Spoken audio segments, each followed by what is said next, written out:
এটা কী মাছ বলো তো? চিনতে পারছো? হ্যাঁ, ঠিক ধরেছো, এটা হচ্ছে শিঙি মাছ। আজ আমি আমার মেয়ের জন্য শিঙি মাছের পাতলা ঝোল রান্না করব। তো চলো শুরু করা যাক। প্রথমে শিঙি মাছটাকে ভালো করে কেটে ধুয়ে ভেজে নিয়েছি। আর ফোড়নে ব্যবহার করছি আমি কালো জিরে আর কাঁচা লঙ্কা।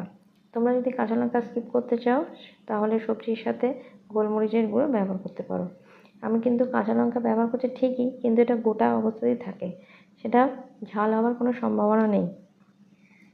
তো আমি আমার পছন্দ মতো সবজি দিয়েছি আলু, কাঁচা পেঁপে, শিম, গাজর, ক্যাপসিকাম আর 2 টুকরো টমেটোও দিয়েছিলাম। তো টমেটোর দানাটাকে আমি বাদ দিয়ে দিই, কারণ অনেক সময় কি হয়, টমেটোর দানাটা বাচ্চাদের হজমের ক্ষেত্রে একটু সমস্যা হয়। তো টমেটোর দানাটা তোমরা প্রয়োজন মতো বাদ দিয়ে দিতে পারো।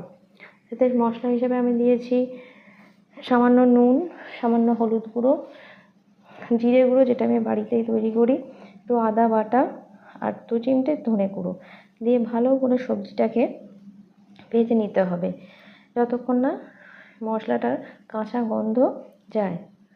ভালো করে ভাজা হয়ে গেলে তারপর আমি প্রয়োজন মতো জল দিয়ে ফুটিয়ে নেব।